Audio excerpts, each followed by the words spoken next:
never forget through all the pain and the sweat that you're not done with me yet. I got to keep pressing, got to keep pressing on. You know I never forget that you're not done with me yet. And all the tears that I let, I got to keep pressing, got to keep pressing. Now I done slipped and stumbled. Grace to you, family. My name is Corey. I'm Sean. And we want to welcome everyone to Let's Grow Together.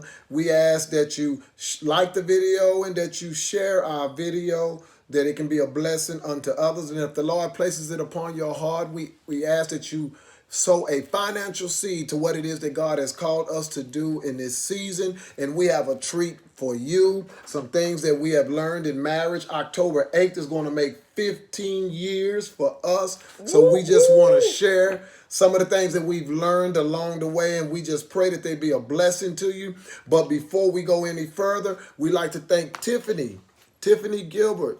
She donated these t-shirts to Let's Grow Together. She has her own t-shirt business, she has her own bracelet business, and she has her own decoration business. So if you need decorations, if you need bracelets, if you would like some t-shirts made, she makes not only these kind of t-shirts, but any kind of t-shirt you want.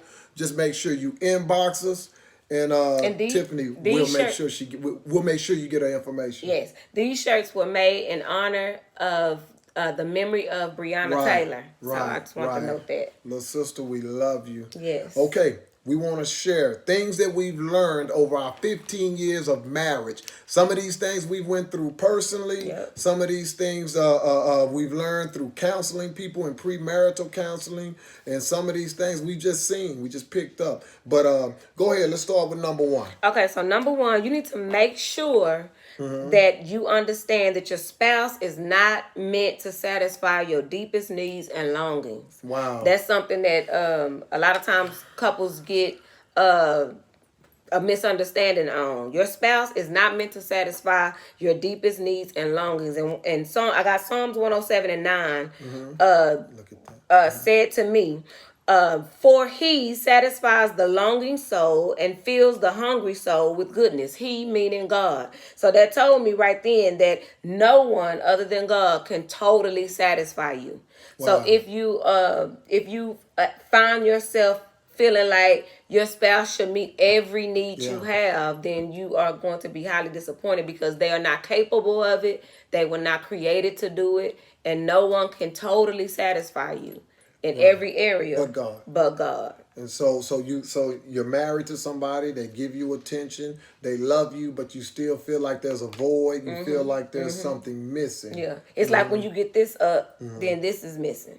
Or you get this area filled, then this is missing. And you just never satisfied. You're never satisfied. I notice a lot in women, when their father hasn't been in their life, it's kind of like they want their husband to compensate for what their father didn't do, which is totally unfair to their husband. But these are the type of things that will affect your marriage. Yeah, they will. So only God can totally satisfy. Wow, that's a good one. That's right. What else we got? Number 2 is investing in your marriage. That's very, very important. So investing in your marriage means to not become complacent and to work at freshness. Right. And I believe that, some of the notes that I wrote down on that is, I believe that investing in your marriage has a lot to do with investing in yourself.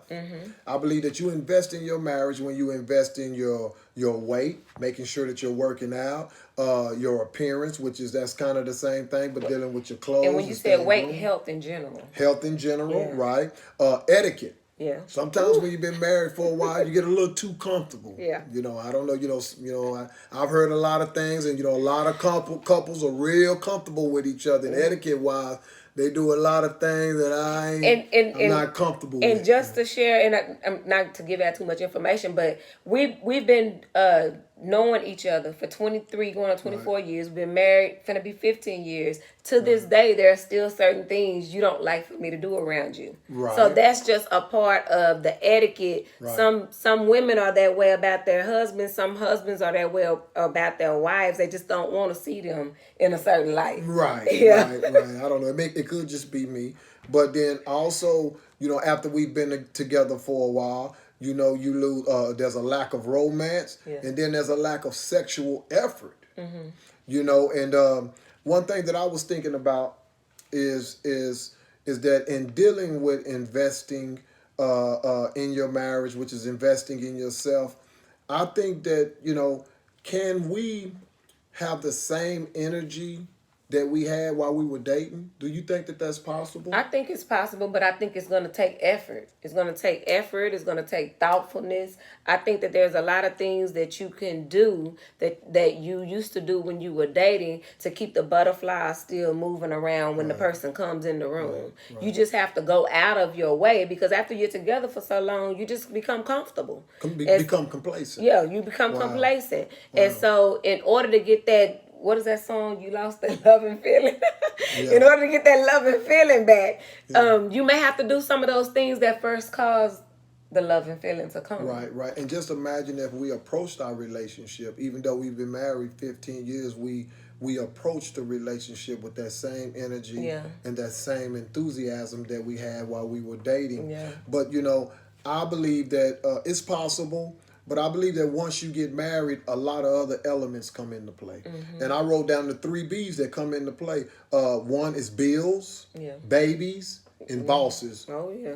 Representing jobs. You know, when we were just dating, we didn't have as many responsibilities as we have now. So I believe having those responsibilities and trying to maintain the relationship and trying to maintain the marriage is a challenge. And I think that sometimes marriage, marriage falls to the back burner. Because you have all those different things pulling your attention to different. So you can't give all of the effort that you gave before. But it is a good practice to focus in on that. Right. To make sure that you invest in your marriage. Number 3, we want to move on to number 3. Number 3 is be intentional. Right. You cannot grow in your marriage without being intentional. Right. So, like we said just before on investing, you have to put thought into pleasing your spouse, and you have to put thought into strengthening your relationship. Don't overlook special days. This is what I came up with. Don't overlook special days like anniversaries, and if you celebrate Valentine's. That's right. Don't take them too lightly. Yeah, don't take those days lightly. But at the same time, you must balance that, and don't just celebrate those special days. Celebrate your spouse all the time. That's right. And so what I did, I came up with a little thing that I called Just Because. And this was for me. And I wanted to push myself to do just because things for him. Wow. And I love just because things you do for me. I'm glad. But Are you going to do any this week? I don't know. I'm looking for some just because to come back. No, that ain't why you're supposed to do it now. But I told myself that I wanted to do just because. I wanted him to go in the bathroom where his cologne is and see a new bottle that, on a day that he didn't expect anything. But those are just things that you can, they don't have to be what you do, and it don't have to be financial. It could be a just because letter, or just different things it could be a lot of different things. Yeah. You know, I could open my wallet and just find money that I didn't know I had. You know, that you had put in there. You know, no, I don't hundreds of dollars. That's not a just because. That's not a just because. Wake up. Wake up. Okay. So we must be intentional. I believe that nothing grows by accident. Yeah. I believe that we don't spiritually grow by accident. Our marriage doesn't grow by accident.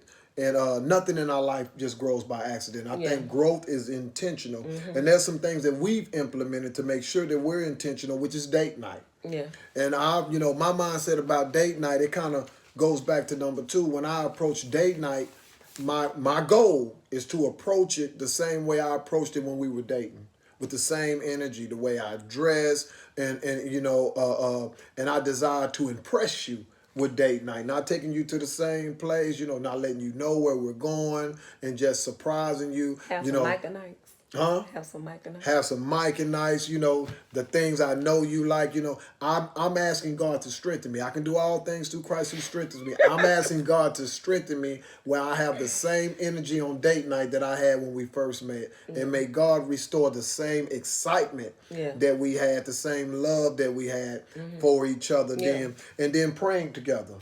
I mean, praying together, I believe that prayer is the foundation of our marriage. The unity, the oneness, the being on the same accord. That's That's important. And then as a man, my biblical responsibilities.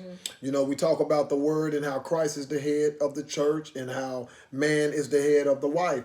But the Bible says that Christ washes the word or washes the church with the word. And to me, what that's saying that as a husband, I must wash my wife with the word from the standpoint, I must be concerned about your spiritual growth, your spiritual maturity. And I think that it's my responsibility to always track that, you know. So I have to be in a place in order to track it in you. And to me, that's washing you with the word. And so when you're going through things, I wash you with the word. When I think you're wrong, I wash you with the word. When I know you're right, I encourage you with the word. So I believe that, you know, one of my biblical responsibilities is to continue to wash you in the word, and that one of your biblical responsibilities is to wash me in the I word. just want to add on to that. When you say wash with the word, because there may be someone watching that doesn't quite understand what you mean by that. But when you say wash with the word, it only means that you are taking a responsibility for my spiritual condition. True. Or you are having an awareness of my spiritual condition. Right? Not that you're dirty. Yeah. Right. Okay. Go ahead now. So number 4, let's move to that one. Number 4 says marriage is not solely to make each other happy. So marriage, we're not married. I'm not married to you to make you happy.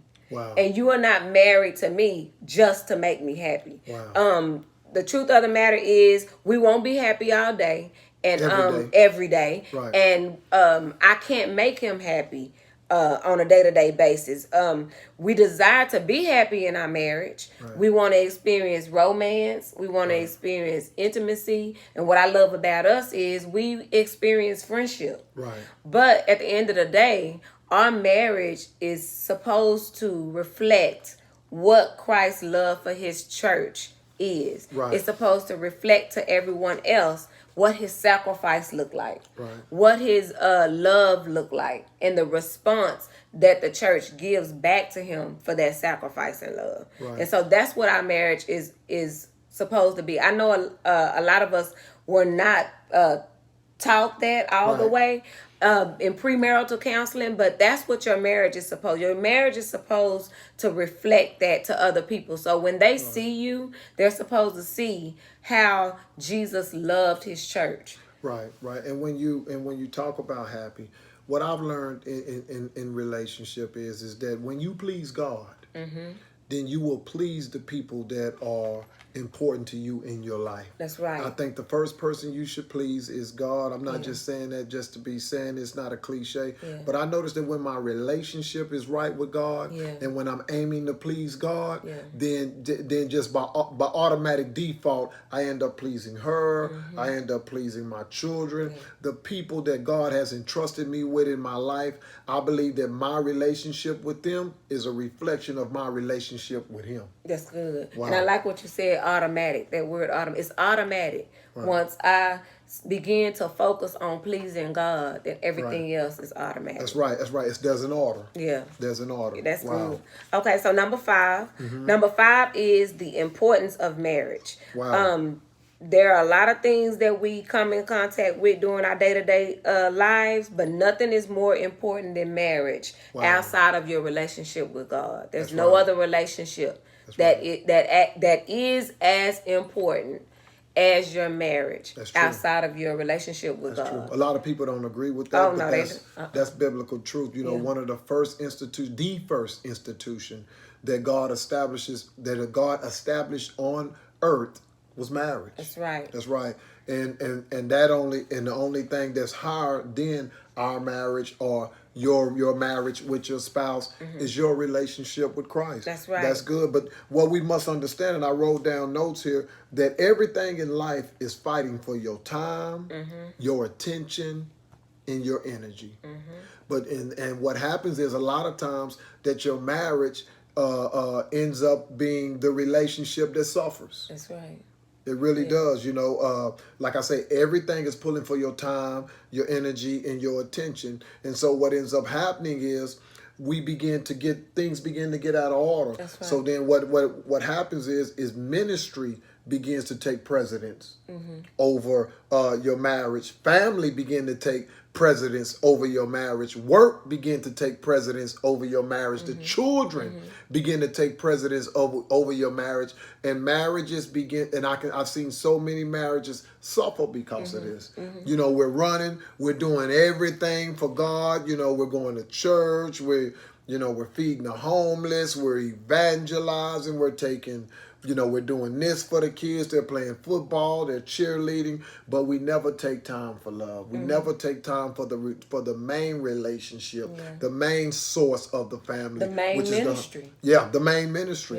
So a lot of times you're taught, make sure you balance it, but your marriage is your ministry. That's right. It's your first ministry, and then after that becomes the other things that lined up. That's good. And so you need to make sure that you understand. And like you said, a lot of people don't agree. Some people agree, no, my kids come, first, and to each his own. But according to the Bible, this marriage comes before every other relationship other than my relationship with God. Right. And so it's very important that you understand that. Yeah. Amen. Well, those are the 5 things that we wanted to share with you guys this evening. Those are just some of the things that we've learned over 15 years of marriage. And we pray that they have been a blessing to you. And once again, we ask that you share the videos. And if something was said here today that really blessed your life, blessed your marriage, we ask that you sow a financial seed. Do you have anything else you want to share before we go? No, that's it. Amen. Well, we love you. And to the next time, my name is Corey. And I'm Sean. And this is Let's Grow Together. I never forget through all the pain and the sweat that you not done with me yet. I got to keep pressing on. I never forget that you not done with me yet.